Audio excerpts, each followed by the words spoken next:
Hi. Today in our quarantine and confidence study, we're going to look at a man you may not know as well, a man named Gideon. Part of his life is recorded in the book of Judges.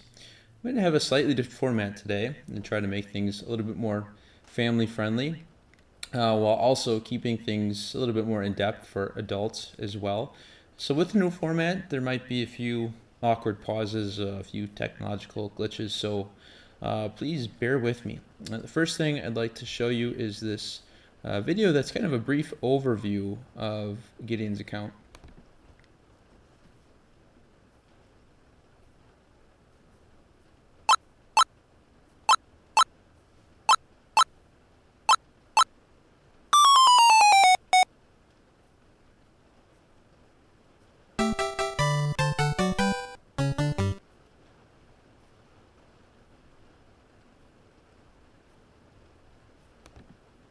At the end of the video there, it said, with God, less is more. That's why I thought this was a good lesson for us to think about right now, because the situation that we're all facing right now makes us feel a little weak, vulnerable, powerless, and we kind of are. That's why it's so good for us, like Gideon, to remember that God is the real strength we have. God fights with us, God is standing behind us. So the more we rely on God and the less we fixate on our own selves and weaknesses, the more confident we'll be.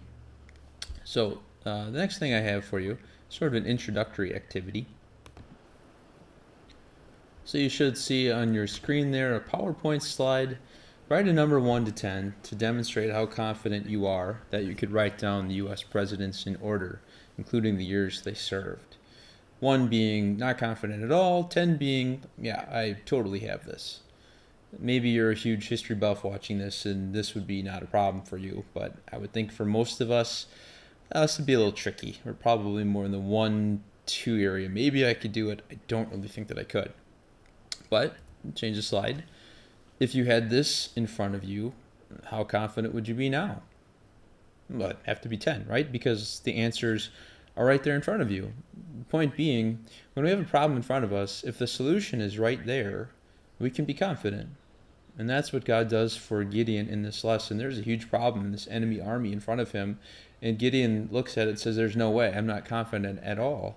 And God says, well, it's going to be fine because I'm the real strength behind you. You can be totally confident. So a quick look at the situation in Israel when all these things were taking place. So there were enemies everywhere in Israel, the Midianites, the Amalekites, and they were very cruel to Israel, just stealing from them constantly. Israelites lived in pretty much constant fear, and so they cried out to the Lord for help. Please help us, which is a good thing. They hadn't done that in a long time. And God's response was a sermon. He sends a prophet to them to kind of say, this is a wake-up call for you. You guys have fallen in love with other gods. We'll see that later in chapter 6 as Gideon has an interaction with his father and other relatives. So God tells him, this is a good chance for you to remember that I'm your God and I love you and I'm the real power for you.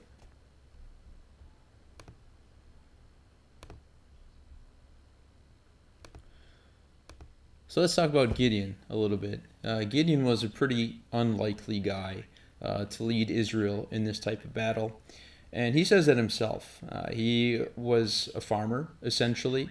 When the angel of the Lord comes to find him, he's actually threshing his grain in secret because he's scared of the enemies. I think when I've taught this lesson before for younger kids, I've kind of compared Gideon to Marlin from Finding Nemo, just in the aspect of he's like pretty unlikely hero. You would not expect someone like him to demonstrate heroism or bravery, but when he's called into action, he does. The difference in Gideon's case is that he doesn't find it within himself. He clearly is coming from God and what God does for him, what God promises to do for him, which is the real key there. So the angel of the Lord comes to meet Gideon and tells him, you're going to be the one who's going to lead Israel in this battle. And Gideon again says, there's no way I can do this. I'm not equipped for this at all. Maybe reminds us a little bit of Moses in the burning bush when God came to Moses and said, you're going to lead my people out of Egypt. And Moses had all sorts of excuses why he couldn't do that. And God said, well, it doesn't really matter what you think. Again, I'm the real power behind you. Stop focusing on yourself. That's what the angel of the Lord tells to Gideon as well. Um, Gideon asks for a sign. He says, "I'm not real confident in my ability to do this. Can you give me a sign to show me who you really are?" And it's not a great idea to test God. It's actually fairly sinful for us to do that. But in this case, God accedes to Gideon's demands or requests, I should say, twice. So Gideon goes and gets some meat and some bread, and he puts it on a rock. And the angel of the Lord extends the staff, and fire shoots out of the rock and cooks the meat and the bread. And Gideon says, "Okay, now I know that it's you. This is really God standing in front of me. It's pretty amazing that God would do this for Gideon." Next thing, God tells Gideon, "Okay, there's this Baal statue in your town, and you need to get rid of that, because I'm not just going to win this battle for these people just so that they're safe physically. I want them to be safe spiritually. I want them to know that I'm the true God. So Gideon, I want you to go take that Baal statue. Baal was a god that they believed would bring them, harvest and stuff like that. Take that Baal statue and just tear it down." And so Gideon does in the middle of the night. He goes and tears down the statue, and people wake up the next morning and they're so angry, like, "Who did this? We got to find this guy, and whoever it is, we should put him to death." And eventually they figure out that it's Gideon, and they want to kill him.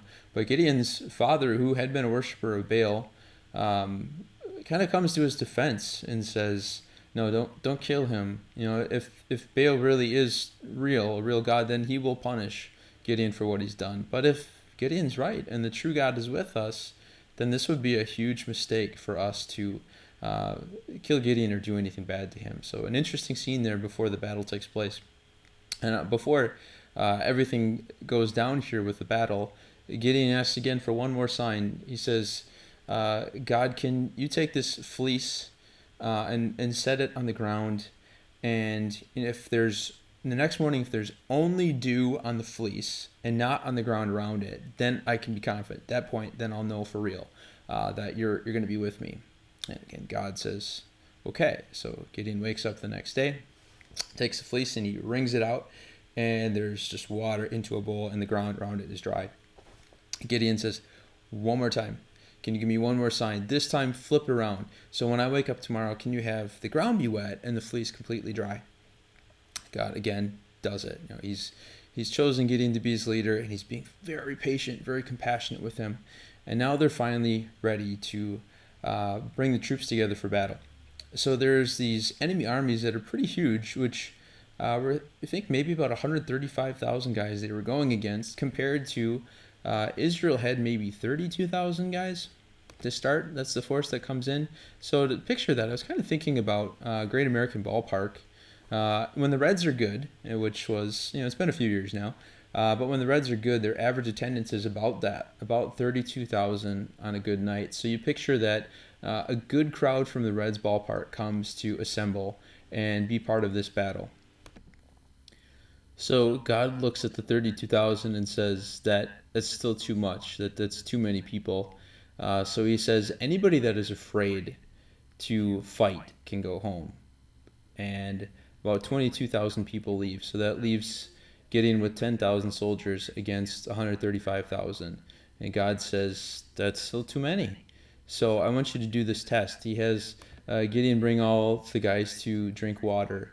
And he has them just see how they're each go down to get water. And some of them go down and kind of kneel and drink from it with their faces in the water. Others kind of, cup their hands with water and lap it like a dog. And God says, only those guys who cup the water in their hands, only those guys can stay and fight, which ends up being 300 guys. So if you're doing the math there, now Israel is outnumbered 450 to 1, which seems like pretty terrible odds. Just a few things here as we switch to the PowerPoint again. So the actual battle is about to take place.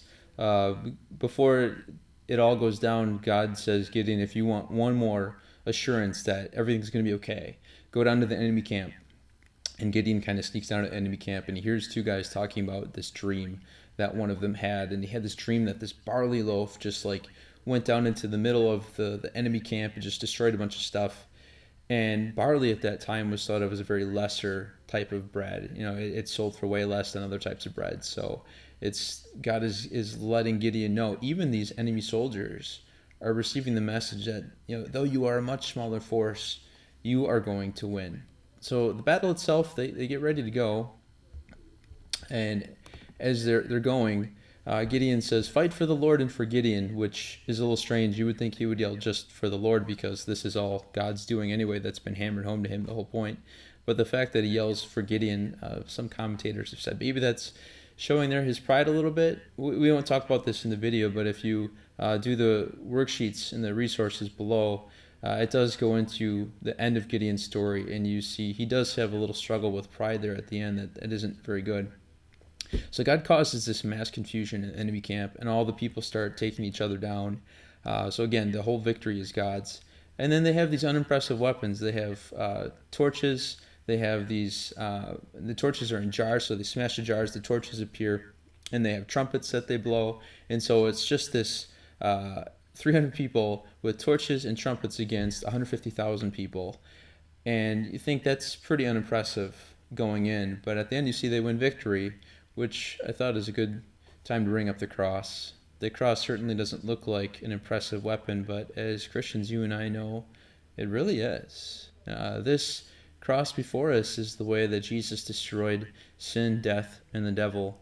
And at a time right now where many of us are thinking about life and death, well, the most unimpressive weapon of all, the cross, is the most powerful weapon we could ever have. And we have it. It's ours. We can be totally confident.